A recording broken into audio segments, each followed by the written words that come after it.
Décédé le 1er février dernier en France, un hommage a été rendu ce vendredi à El Hadj Koli Kanté, le président du conseil d'administration du port autonome d'Abidjan. La cérémonie funèbre a été marquée par la remise du drapeau national par le représentant du chef de l'État à la famille de l'illustre disparu. L'Ivoirien Jacques-Bernard Daniel Anoma, candidat à la présidence de la Confédération africaine de football, a dévoilé son programme dénommé « Servir le football africain ». C'était ce vendredi dans la commune du Plateau. Bonsoir et bienvenue. 3 semaines après son décès en France à Paris, El Hadj Koli Kanté, haut cadre du Rassemblement des oufouettistes pour la démocratie et la paix, a été inhumé ce vendredi à Abidjan dans la stricte intimité familiale. Mais bien avant, un ultime hommage a été rendu à l'illustre disparu à la grande mosquée de la Riviera Golf. C'était en présence de personnalités politiques et des membres du gouvernement. En sport, le candidat ivoirien à la présidence de la Confédération africaine de football, l'ambassadeur Jacques-Bernard Daniel Anoma, a présenté officiellement ce vendredi son programme dénommé « Servir le football africain ». L'ancien président de la Fédération ivoirienne de football ambitionne de restaurer le football africain dans une démarche consensuelle. La question de l'éthique dans le football africain est également au cœur de son programme. Je vous propose de suivre cet extrait de son intervention. En effet, nous sommes tous d'accord qu'il faut, par la réforme et l'action concertée, traiter énergiquement les maux dont souffre la CAF. Les questions d'éthique doivent revenir au centre de nos ambitions pour le football africain, afin d'afficher une institution forte et unis autour d'un idéal commun. Il est temps de reprendre les choses en main et de privilégier notre sport roi. Il est temps de penser au rayonnement du football en Afrique.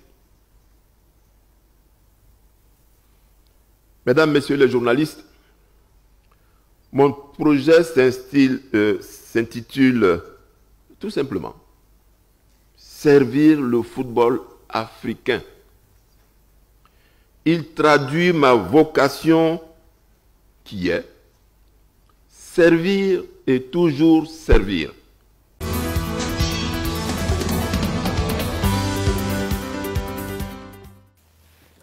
Nous avons également consacré la question de ce vendredi à cette candidature de notre compatriote Jacques Anoma à la tête de la fêtière du football africain.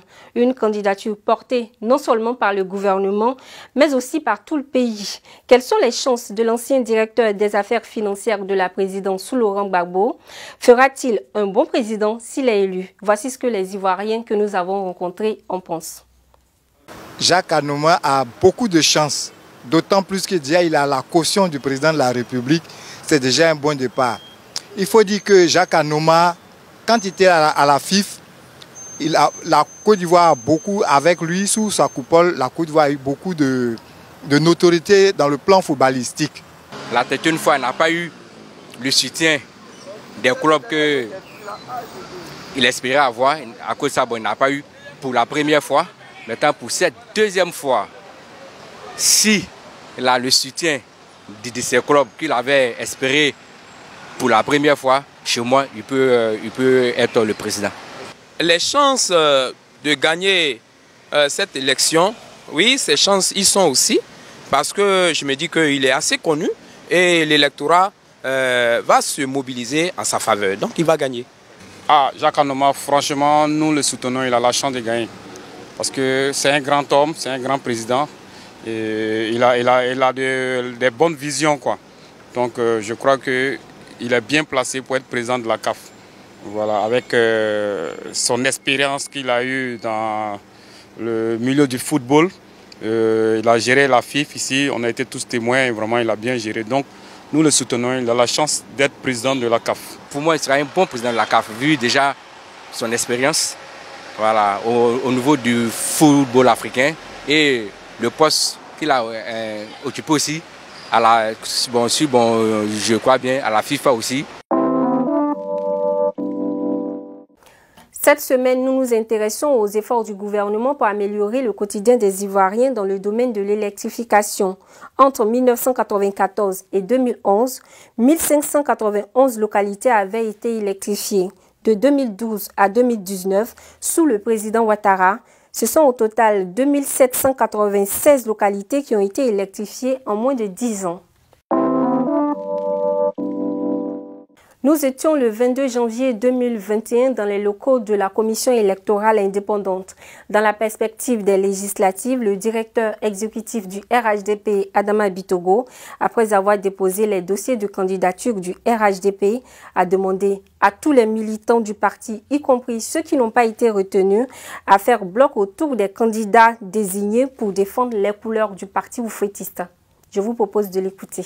Je voudrais appeler tous nos militants, tous nos candidats. Vous savez, au RHDP, le mécanisme de désignation des candidats a répondu aux principes démocratiques. Il y a eu une consultation large. Dans certains endroits, il y a eu des consensus.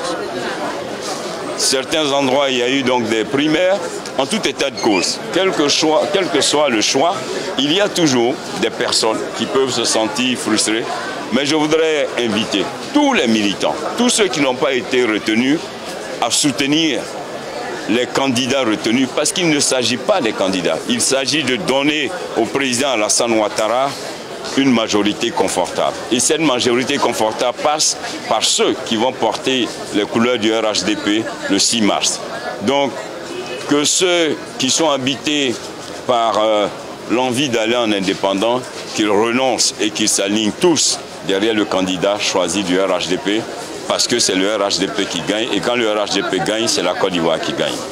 Depuis le début de cette nouvelle année 2021, l'on constate une augmentation inquiétante des cas de Covid avec des décès au quotidien en Côte d'Ivoire. Il est plus que primordial pour chacun de nous de respecter les gestes barrières au quotidien afin de briser la chaîne de contamination de ce virus.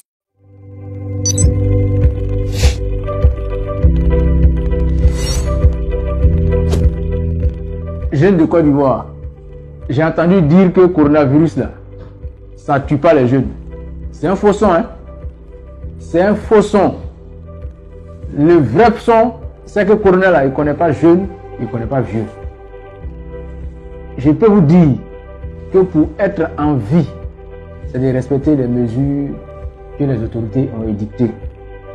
Tousser comme ça, se laver les mains avec du savon ou avec des gels, être à distance d'au moins 1 mètre des uns des autres, ne pas sortir de chez soi quand on n'a rien à faire. On est jeune pour trouver nos vies, donc quittons dans le faux son.